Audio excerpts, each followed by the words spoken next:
بالله من الشيطان الرجيم بسم الله الرحمن الرحيم شكرا يا ربي شكرا هديت قلبي شكرا نورت دربي شكرا شكرا يا ربي شكرا هديت. محترم سامعین و ناظرین، السلام علیکم ورحمۃ اللہ وبرکاتہ۔ ہم نے اپنی پہلی تختی اس کے مقاصد اور طریقہ تدریس اس کو کمپلیٹ کر لیا ہے الحمدللہ۔ تو اب ہم جو اپنی تختی نمبر 2 شروع کرتے ہیں۔ تو پہلی جو تختی تھی تو اس کے اندر مفردات تھے، تو اب یہ جو ہماری تختی دوسری ہے اس کے اندر جو ہے وہ مرکبات ہیں۔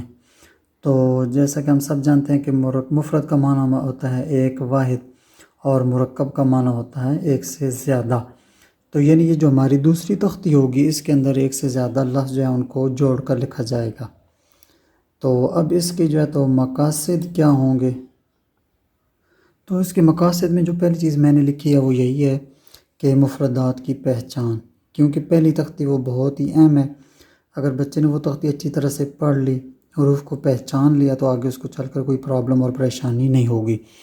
تو وہی جو ہے تختی پہلی جو ہے وہ اس کو مد نظر رکھنا ہے تاکہ بچہ جو یہاں پر بھی مفردات کی پہچان کر سکے۔ اس کے بعد دوسرے نمبر پر یہاں پر جو دوسرا کانسیپٹ دیا جاتا ہے وہ ہے عادی اشکال کا۔ جیسا کہ ہم اردو پڑھاتے ہیں تو پہلے بچے کو حروف تہجی سکھاتے ہیں اور پھر اس کے بعد عادی اشکال سکھاتے ہیں، تو مرکبات کے اندر بھی بالکل وہی چیز ہے کہ ایک جو لفظ مفردات میں جس کی پوری شکل لکھی گئی تھی، اب مفردات کے اندر جو ہے اس کی عادی شکل لکھ کے اس کو دوسرے لفظ کے ساتھ جوڑا جاتا ہے۔ اس کے بعد اس کا جو تیسرا مقصد آبجیکٹو میں نے لکھا ہے وہ یہ ہے کہ ایک حرف کی لکھائی میں مختلف اشکال، یعنی عربی کے اندر ایک یہ بھی ہے کہ ایک حرف جو ہے اس کو آپ مختلف اس کی شکلیں بنا سکتے ہیں، مختلف طریقوں سے آپ اس کو لکھ سکتے ہیں۔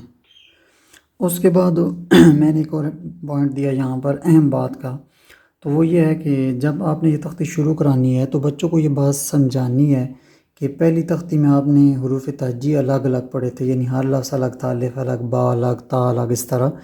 تو اب یہ جو ہماری تختی ہوگی تو اس میں وہی حروف ہوں گے، لیکن ان کو وہ 2 2 3 3 جیسے زیادہ ان کو جوڑ کر آپس میں لکھا جائے گا اور عادی اشکال کے ساتھ ان کو لکھا جائے گا۔ تو محترم ناظرین، یہ ہمارے سامنے اوپن ہے دوسری تختی، تو آپ دیکھ رہے ہیں تختی نمبر 2 مرکبات کی۔ تو اب اس کو میرے خیال میں کچھ ریوائز کرنے کا اتنا فائدہ نہیں ہے، تو بس آپ نیچے خود دیکھ لیں۔ جو آبجیکٹو میں نے لکھے ہیں تو میں ان کو تھوڑا سا ریوائز آپ کے سامنے کر دیتا ہوں۔ اب دیکھیں یہاں پر یہ پہلا وہی الف ہے جو کہ پہلی تختی کے اندر پڑھا گیا تھا، الف ہی ہے یہ یہاں پر بھی۔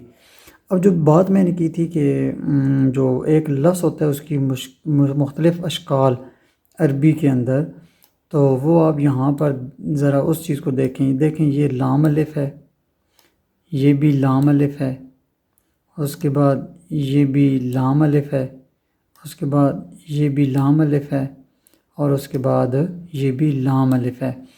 تو یہ مثلا آپ پہلی 2 اگر لائنیں آپ نے بچوں کو پڑھائی ہیں تو بچوں کو یہ چیز ہائی لائٹ کر کے بتانی ہے کہ بیٹا یہ دیکھیں یہ سب لام الف ہیں، لیکن ان کی جو رائٹنگ کی جو شکل ہے، ان کی جو لکھنے کی صورت ہے وہ الگ الگ ہے۔ اسی طرح آپ یہاں پر یہ دیکھ رہے ہیں یہ بھی کاف لکھا ہوا ہے، اور یہ بھی ساتھ جو دوسرا ہے یہ بھی کاف ہے۔ اب یہ دونوں کاف ہیں لیکن ان کو لکھنے کا جو طریقہ ہے وہ الگ الگ ہے۔ یہاں پر ایک اور بات بھی ذہن میں رکھنی ہے کہ یہاں پر اوپر جو لفظ مرکب لکھا ہوا ہے تو اس کے نیچے انہوں نے ساتھ ساتھ جو ہے نا مفرد لفظ بھی دیے ہیں الگ الگ کر کے، تاکہ بچے کو کنفیوژن نہ ہو۔ تو آپ بچوں کو ساتھ ساتھ یہ بھی گائیڈ کر سکتے ہیں کہ بیٹا اوپر جوڑ کے لکھا گیا اور نیچے ان کو الگ الگ کر کے لکھا گیا ہے۔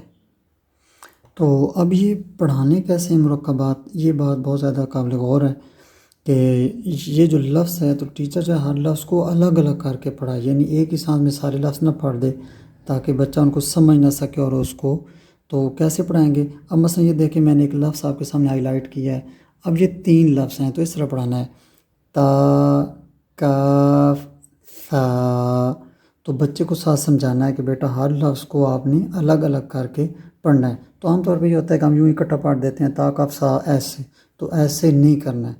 تو ایک بات جو بہت زیادہ ذہن میں رکھنی ہے کہ بچے کا جو زیادہ توجہ ہے اس طرف دلائی جائے کہ میں نے جلدی نہیں کرنی بلکہ میں نے ٹھیک پڑھنا ہے، تو یہ زیادہ ضروری ہے بنسبت جلدی پڑھنے کے۔